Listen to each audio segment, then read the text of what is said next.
नमस्कार. मी आरती गुप्ते. अभिवाचन आरतीचे या माझ्या चॅनेलवर तुमचं सर्वांचं खूप खूप स्वागत. आज मी तुमच्या समोर एक खूप सुरेख कथा सादर करते. कथेचं कथेच्या लेखिका आहेत डॉक्टर मधुरिमा कुलकर्णी आणि कथेचं शीर्षक आहे मी पुन्हा. पण त्यापूर्वी एक महत्वाची सूचना.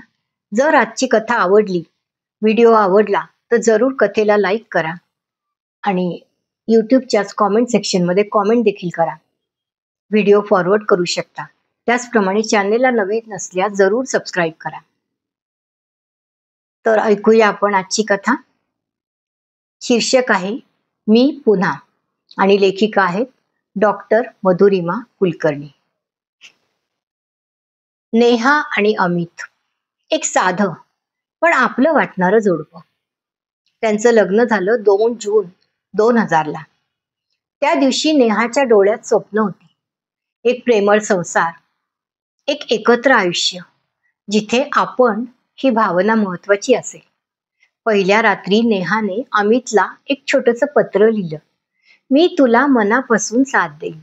सुखात दुःखात प्रत्येक वळणावर माझं आयुष्य आता तुझ्यात मिसळलंय. ती खरंच तसं जगू लागली. वर्ष सरत गेली. अमितच्या नोकरीत बदल झाले, जबाबदाऱ्या वाढल्या, घर मोठं झालं. पण नेहाचं जग मात्र हळूहळू छोटं होत गेलं. ती दररोज त्याच्या आवडीचा स्वयंपाक करायची, त्याचं ऑफिसचं काम ऐकायची, त्याच्या आई वडिलांना काय हवं नको ते सर्व बघायची. तिच्या आवडी, तिचं संगीत, तिचं करिअर कुठंतरी मागे राहिलं. पण तिच्या चेहऱ्यावर हसू होतं, कारण तिला वाटायचं त्याचं हसू म्हणजेच माझं समाधान. एका संध्याकाळी ती त्याच्यासाठी पुलाव करत होती. अमितनी तोंड वाकडं केलं.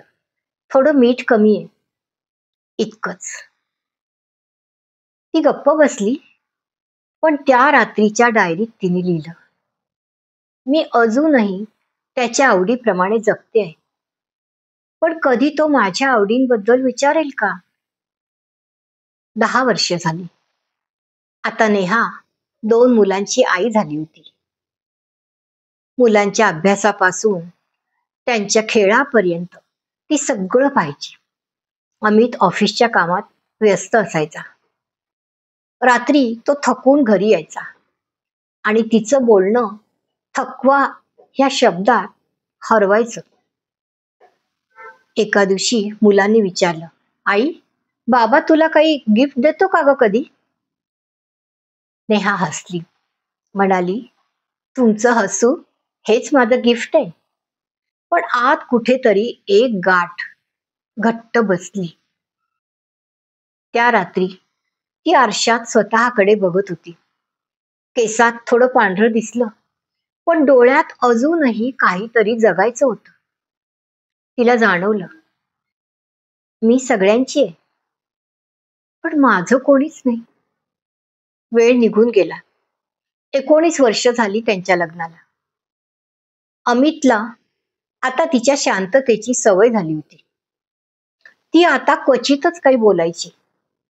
नवऱ्याच्या प्रत्येक वाक्यात हो, ठीक आहे एवढं उत्तर द्यायची. एके दिवशी तिने हळूच विचारलं, अमित, कधी वाटतं का आपण दोघं बोलत नाही जसं आधी बोलायचो? तो मोबाईलवर बघत म्हणाला, नेहा, ऑफिसमध्ये मी खूप थकतो, मला शांतता हवी असते. ती मान हलवून गप्प बसली. त्या रात्री ती लिहित होती, मी गप्प राहायला शिकले आहे. मी घराची व्यवस्था झाली आहे, माणूस नाही. पण अजूनही त्याचं एक नेहा असं म्हणणं माझं मन वितळवू शकतं. आणि मग आला तो दिवस, 14 फेब्रुवारी 2025. 25 वर्ष पूर्ण झाली होती त्यांच्या लग्नाला. सकाळी अमित ऑफिसला गेला आणि नेहानी टेबलावर एक पांढरा लिफाफा ठेवला. त्यात एक पत्र होतं. तिने लिहिलं होतं, प्रिय अमित, 25 वर्ष झाली. ह्या प्रवासात मी तुला सगळं दिलं. प्रेम, वेळ, श्रम, सन्मान. माझ्या इच्छा, आवडी, स्वप्न सगळं मी बाजूला ठेवलं. कारण तू माझं आयुष्य आहेस, असं मला वाटलं. पण ह्या सगळ्यात मी हरवले. मी नेहा, जी गाणं गात होती, जी चित्र काढायची, जी हसायची मनापासून, ती आता कुठेच नाही. मी तुझ्याकडून प्रेम नाही मागितलं कधी, फक्त मान अपेक्षित होता. पण कदाचित माझ्या शांततेने तुला वाटलं मी समाधानी आहे. माझं मौन तुला कळलंच नाही रे. पण मला वाटतंय आता ह्या प्रवासात मी थोडं थांबायला हवं. स्वतःचा शोध घ्यायला मला आवडेल. नाही अमित, मी रागाने जात नाहीये. मी फक्त स्वतःला शोधायला निघते. मुलं मोठी झालीये, सगळं स्थिर आहे, पण माझं मन नाही.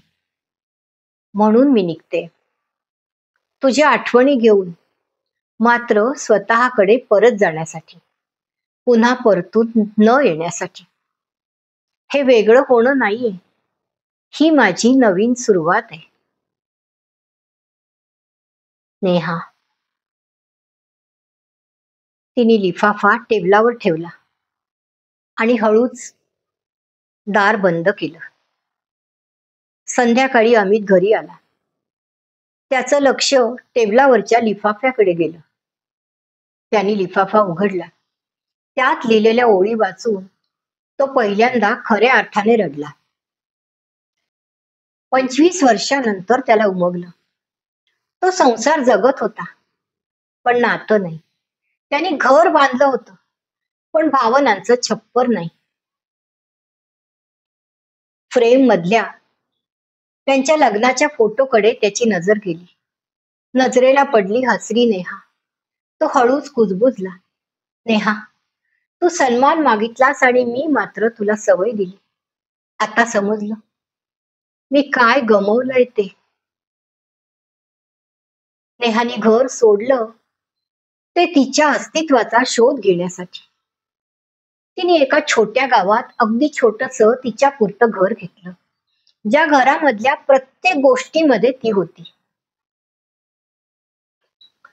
नेहा आता छोट्या मुलांच्या शाळेमध्ये नोकरी करत होती.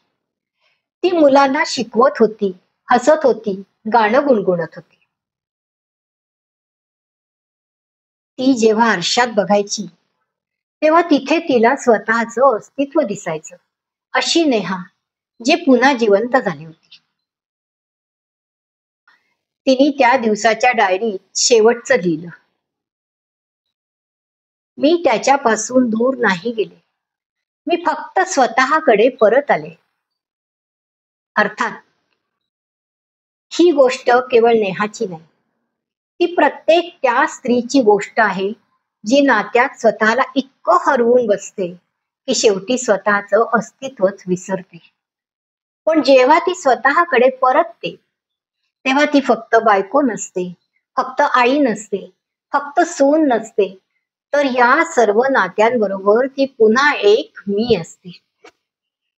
लेखिका आहेत डॉक्टर मधुरिमा कुलकर्णी आणि सादर करती आरती गुप्ते. धन्यवाद.